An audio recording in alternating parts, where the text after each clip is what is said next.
Hey, how's it going, YouTube? Welcome back to yet another episode of Modded Darkest Dungeon. I am the Sorting Helmet, and I'm going to take you guys on a quick little overview of a work-in-progress mod called the Tempest by Vintage. If you don't know who Vintage is, he is the guy that has populated the workshop with tons and tons of bird classes and the Coven. I think he's more infamously known for the Coven.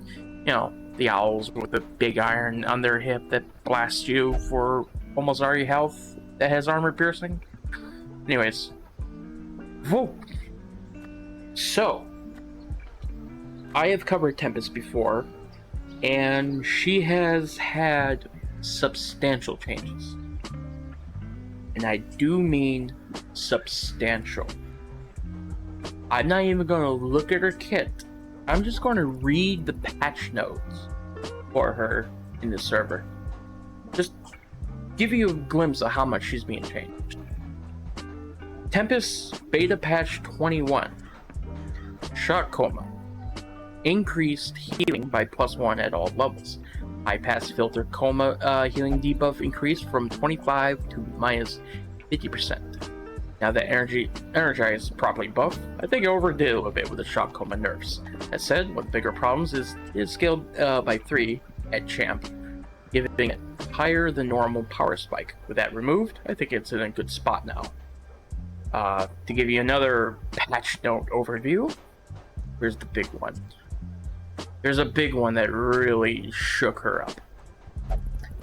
Here we go. Number 12. Shock Coma has been reworked. Instead of healing percent of max HP, it now does a massive amount of instant heal.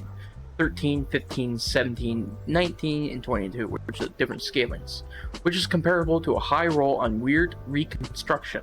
This will make the skill feel much more worth it on heroes with low HP pools, which I agree with. High Voltage no longer deals self-damage if the Tempest is below 33% of health. To help in cases where Tempest has eaten a crit, but you still want to hurt some if you're getting sent to death's door, and to reward playing risky at low HP. And then finally, for this one, Amplify's crit modifier has been rebuffed to +50%, after buff to feedback loop scaling, and a multitude of other nerfs the scale has received. I think it needed a tiny bit of help. I've toyed with instead buffing the riposte damage to be higher, but I'll leave it like this for now. Those are just a handful of the beta patches, and she's had like 21 of them. But anyways, before I read her kit, like last time, I'm gonna go through her guild, blacksmith, and survivalist descriptions, just for, you know, just to read something to uncover some lore about her. Guild Catalyst is a seemingly unlimited amount of electric power. The Tempest maintains a standoffish and haunting presence during the perils of combat. Healing currents, damaging power spikes, and conductive loops are all within her reach, but take care, such power is not wielded lightly. It's prone to side effects. Next up, the guild. Here we go, Vetra. Designed to minimize shocks and channel excess energy, the Tempest kit is as functional as it is meticulously manufactured. The crystals are in gauntlet, but appear as if natural gemstones, but there is more to them than meets the eye. My personal headcanon is that these are from the comet that fell in the farmstead. Correct me if I'm wrong, Vintage, but they feel a little otherworldly, you know? And then finally, the survivalist. Auntie and standoffish, the Tempest keeps busy during downtime by refining her thunderous gift. Although neglecting rest and other self-care aspects, her modifications are functional, effective, and efficient. And by God, efficient they are. Now, Vetra, or Tempest, whatever you want to call her, Vetra is her canon name. She's taken from the female Turing in Mass Effect Andromeda. Vintage and his love of Mass Effect kind of shows through a couple of his classes, Rex being the name for the trophy hunter, so on and so forth. But anyways, Veteran is a healer, supporter, and an enabler. That's what I classify her as. She's a healer that kind of works a little bit differently. She only has 2 attack skills and 5 support skills, basically. Now, Phaser. This is her first of the attack skills. This is a main. Has decent accuracy, minus 50% damage modifier, 3 crit, shuffles a target. Can be used anywhere. In fact, all of her skills. No matter what combination of skills you use, no matter what, she can be used anywhere. She is rank agnostic. You can throw her in rank 1, rank 4, 3, 2, who cares? You can throw her in a dance scene, she doesn't care. The only thing that is restricted by rank is high voltage. Cannot hit position 1. This is for a balancing reason. Anyways, back to Phaser. Phaser shuffles a target. Great for sniping rank 4 and kind of, disrupting the team. Hitting rank 1, hope they get bumped to 3 or 4. Nice little disruption. But it also has a minus 6 speed, minus 8% crit, and what's even better about her is gives her a free movement action. If you use her in a dance team, or you want to use her with like a crusader or highwayman, or anyone that just wants to reposition and keep spamming a certain move over and over, use Phaser, snipe an enemy, and then move that class in question into the desirable rank, and then say use Holy Lance, and then you can just keep looping it back and forth. This is what I mean by her being an enabler. She has a lot of quirks that can enable other characters in your team to do their job better.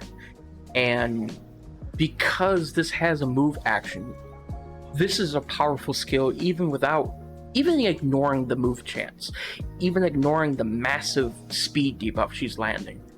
Very stacked skill, very powerful, and it's not going to do a lot of damage, but hey, it's decent. It's a very powerful skill in terms of its application and its general utility that you can use with a team. Now, like I said, this was her main skill. Now, this is fuck you, I'm going to kill you now spell.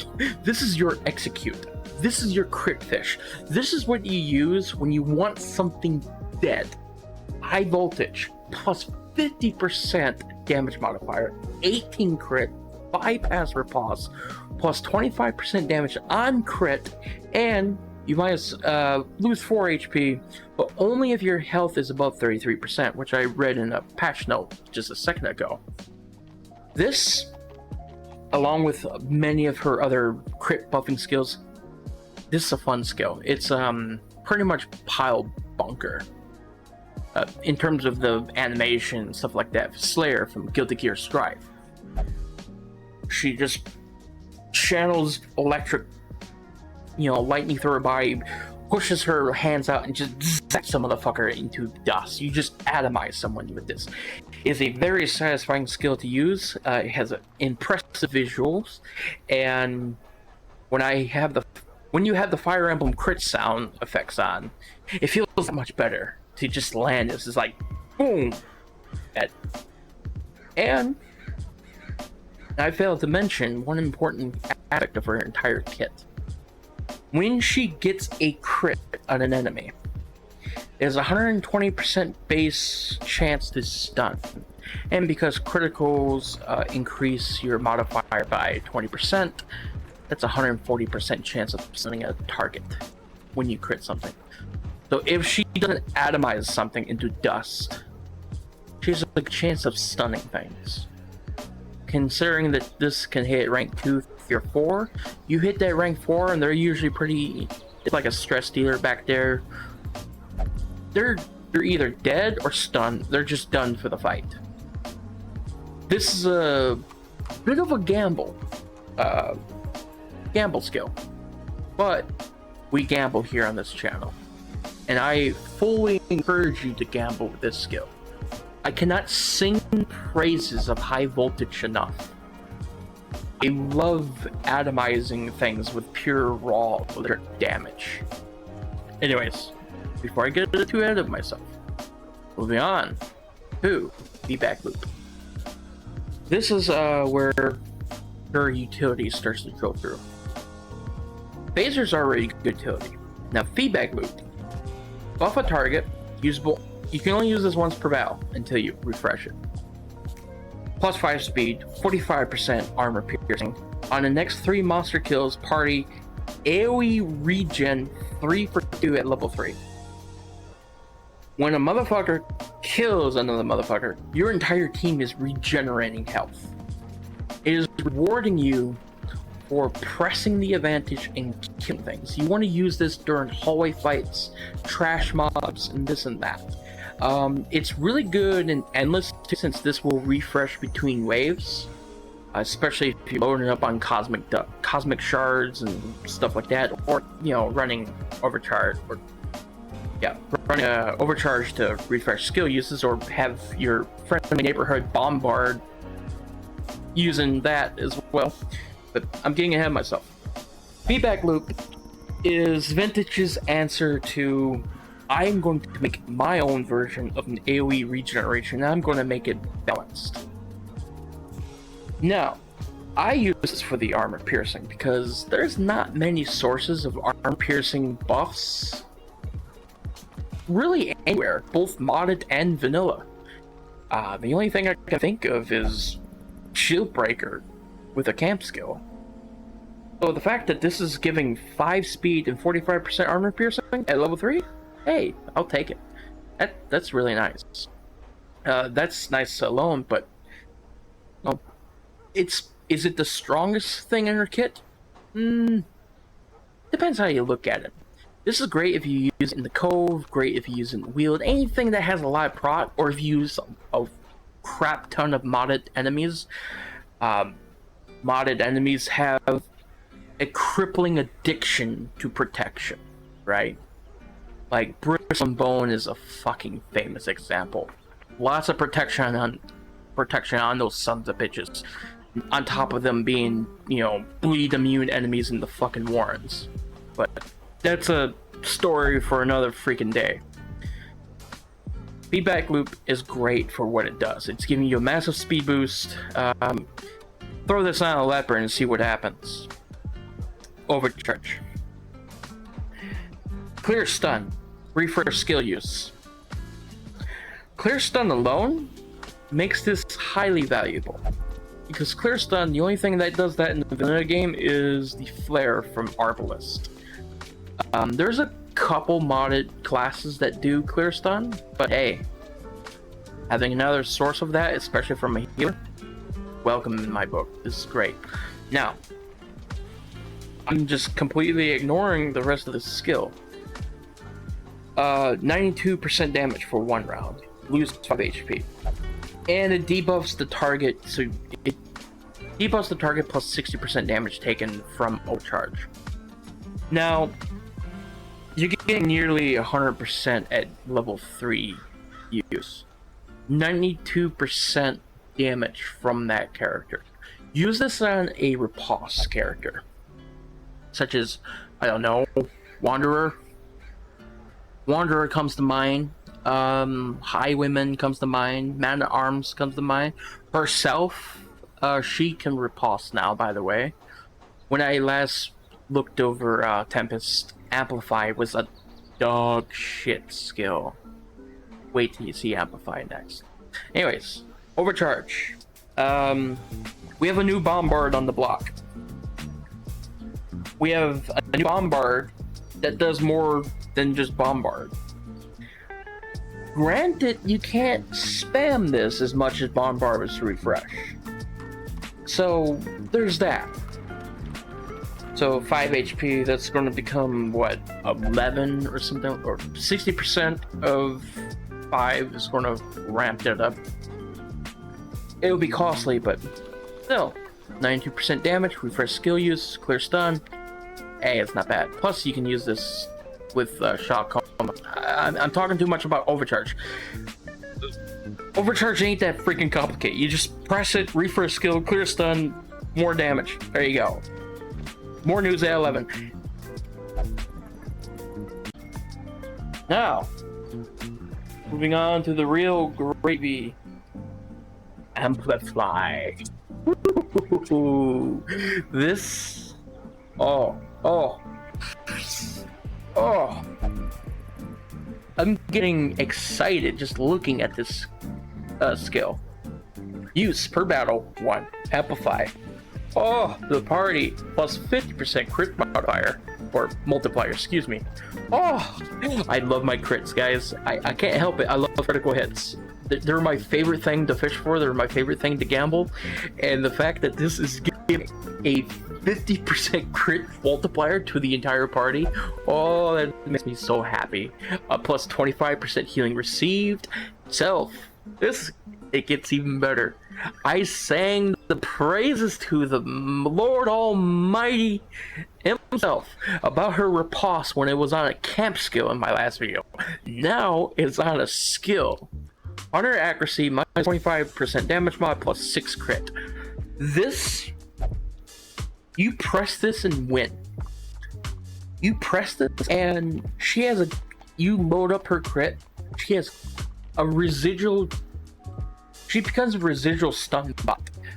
The enemies will just attack her and die, kill themselves upon her. It is hilarious. Pair this with the Bloodborne classes and you'll have some fun.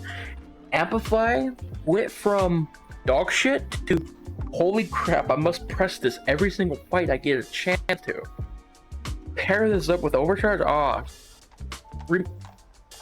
Just use her alongside Wanderer with his, permanent riposte and another permanent riposte. Oh my god, dude, I'm getting excited and I'm being a little biased for Amplify, but I love crits, man. I can't help it. I love critical hits. Shock Coma. Cooldown 1 round. Flat 15 HP. Flat. It's good.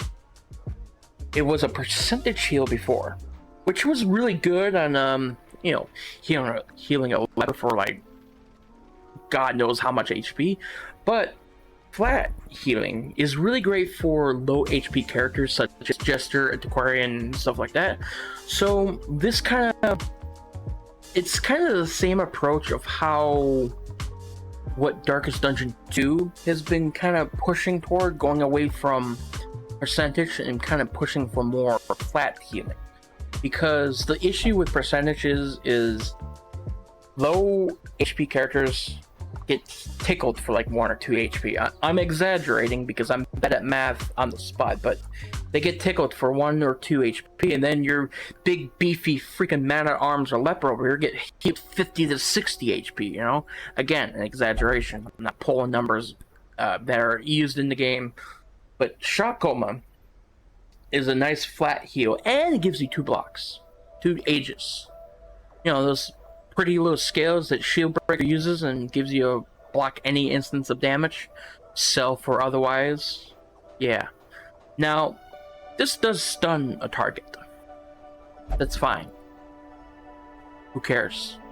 I'll take the stun. Just use an Arbalest with Flare, or use Judge with his clear stun. Use Commandant with his clear stun. There's plenty of ways to work around the stun. Use this on an already stunned character. Use this at the end of a fight. Use this to... You're getting 2 blocks. I think that kind of, that solves itself right there. You got 2 freaking blocks there. Shock Coma, is it overpowered? Used to be. Is it weak? Hell no. It's not the most exciting skill, but it's there. It's great. That's why you have Overcharge.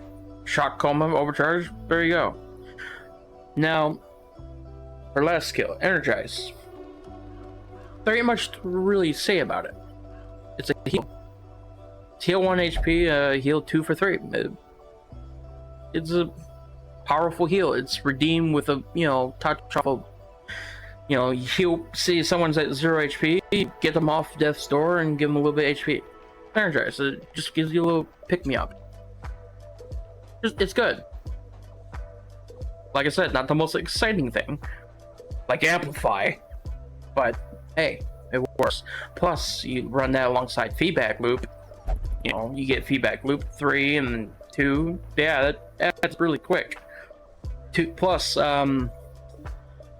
regen is really good, mostly because it kind of protects you from dying on death's door from dots. Think of it more as like a you're proactively using this on someone, expecting them to get dotted down, or kind of just build up whatever regen they might have from another source, such as feedback loop, or use this to get someone off of death's door really quick. It's good. I highly recommend picking it. Now, I'm going to cover the camp skills. This is where shit gets wild. Alright? Overdriver. You ever wanted to make damage reflect actually a viable strategy? Now you can. And I'm going to explain why. One companion plus 100% max HP plus 100% healing received. 100% damage received. That's a good thing. I'll explain why in a second. 50% damage reflection. Heal 50% HP. Now, you are taking 100% more damage. Yes, that is true. That is very true. Throw this on a leper with revenge. Alright? Revenge at level 3 is 25% healing received. Or damage received, not healing. Of course, he's getting accuracy and damage. Take a look at a modded class. 90% damage reflection. Wait, this doesn't have damage received, but stack 50% damage reflection with 90%. This one camp skill makes damage reflect not a meme, but an actual viable strategy. And my next video is actually going to hilariously make use of this. I can't wait. Overdriver is great. Now, to explain why damage received is good with damage reflection. The more damage you take, the more damage the enemy is going to take from any source of damage reflection you have going on a certain character. And this is mostly good for like modded classes, because modded classes have more damage reflection, or if you're using like Man at Arms in vanilla with his Color of Madness trinket, the crystalline shield or whatever. I think that's the only source of damage reflect, but correct me if I'm wrong. I'm terrible at sourcing information from this dumb game. There's much about it, and I got over 3,000 hours in this game, and there's still a lot of crap I don't know. That's a whole different topic for another day. Overdriver is the go-to, like, hey, I'm going to turn this guy into a damage reflector. I'm going to give this guy a whole bunch of HP, make him be able to heal, and 50% healing. I think it needs to be nerfed a little bit by having 5 cost. It's actually really strong. It's a really fucking strong camp skill. Electron Cloud. 4 time cost. Does what it says on the tin. 10 dodge, 10% dodge for the fucking whole party. You want to dodge tank? You want to avoid getting hit? Just press this and win. It's great. 4 time cost, I think, is fair. I mean, dodge tanking, the best defense in the game is not getting hit at all. Either stunning them, killing them, or dodging.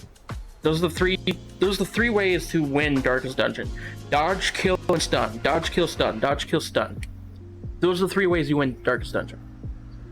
Kill, dodge, stun. Or, yeah, stun, kill, dodge. Yeah, that's the order I would say. At least, you know, that's the holy mantra. LED. Time cost 2, self minus 50% torch burn rate, which used to be 100% torch burn rate, which was also kind of, it was strong and also not strong. But now it can allow the party to ignore stealth. Just straight up ignore stealth. That is pretty damn good. There's a lot of modded enemies that love stealth. There's a lot of fuckers in the wheel that love stealth. There's a lot of just assholes in position 4 that love to stealth themselves.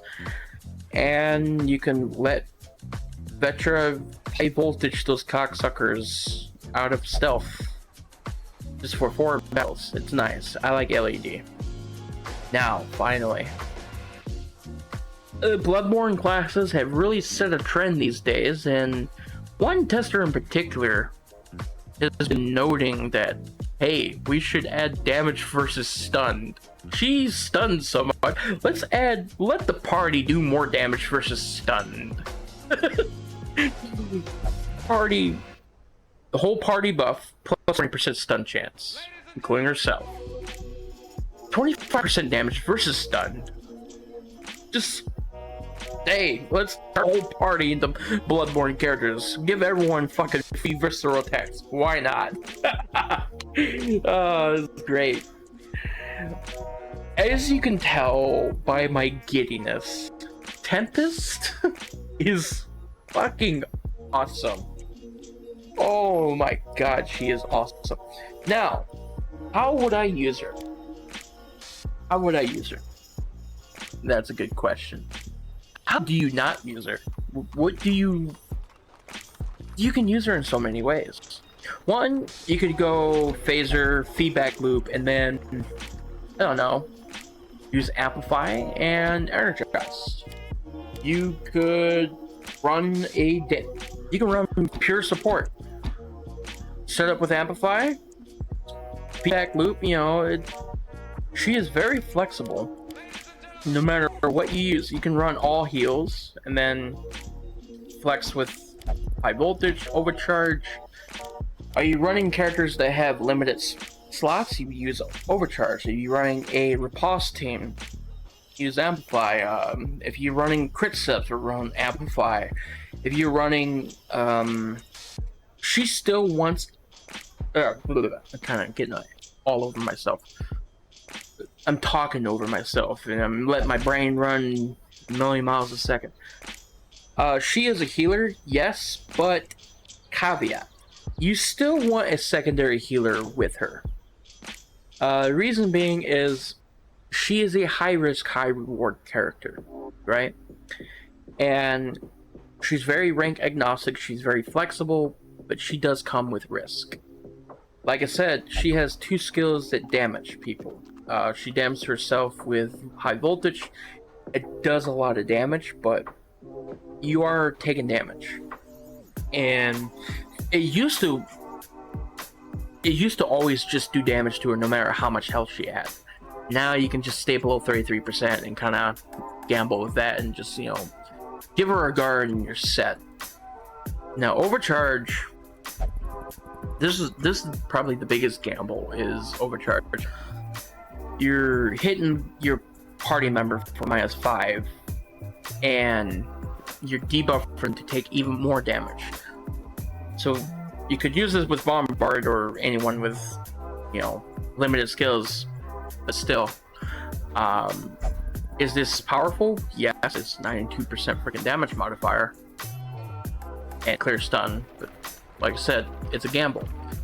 Another thing that's not really so much of a gamble, you can probably bump up her dodge and just run amplify as your main source of damage. Have like a force guard with a mark from Antiquarian, for example, and then run like IUA men and Man at Arms and just have a whole party riposte things to death. Amplify is a very powerful thing. You want to either build her for crit and capitalize on her crit stun effect, or you want to build her to function around whatever team you're building and enable them to do their job better. Like I said, she's an enabler. First and foremost, she's not a healer, she's an enabler. She lets the team do better by existing. Because, I mean, that's what all of her camp skills do. She lets people hit stealth. She lets people stun better and do more damage versus stun. She lets people dodge better. She lets damage reflect do better, and sync person heal better. She is letting you bypass armor easier and go faster and heal the party based on kills. So she's encouraging aggressive playstyles on fights that you would normally stall out for like 2 rounds to heal. Where this is doing the inverse, where you are pushing the advantage to kill and fight sooner with kills with the trash fights, you know? She is allowing you to ignore the stupid bullshit limited skill stuff that Color of Madness dropped on all of this that we all have to obey because Red Hook meant to give us an endless mode. That is not fun, Red Hook. Endless is not fun. We are forced to mini rant time. We are forced to deal with the balancing changes even if you do not own Color of Madness. Things that did not have a skill limit before was given a skill limit, like tracking shot. This lets you ignore that, and plus clear stun. Amplify, the entire party is healing better. The entire party is doing more crits, and she is riposting. She becomes a passive offensive force on your entire team. Shock coma, you are healing someone for a nice flat HP amount, so really deep, and getting 2 blocks, you know. And then energize, she has redeem with a get off of death's door. Then she has high voltage, which is a fuck you, you're gonna die skill, or fuck you, you're gonna get stunned skill. Very great. I mean, it still feels kind of bad when it doesn't crit, but it still does decent damage. And then phaser, I keep talking about all these other skills, and then phaser, this is a very powerful button press when you don't want to run either amplify or high voltage. Yeah, phaser here, you're disrupting the enemy team. You're moving free to reposition another character to be able to use lunge or holy lance or anything that moves the party around. You are enabling the team to dance around better just by having this. You are attacking and using a move skill at the same time, while debuffing the enemy. Mine is making them do less crits against you and hitting them with lower speed to make them go slower than you, so you can kill them a lot more efficiently. Phaser is probably her most underrated skill in this entire.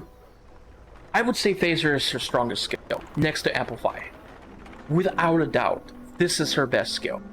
Just because of the sheer amount of utility it brings. And plus, you know, you can crit something, stun it, shuffle it, make it go slower, and still move for someone else to fucking be repositioned and do their job again.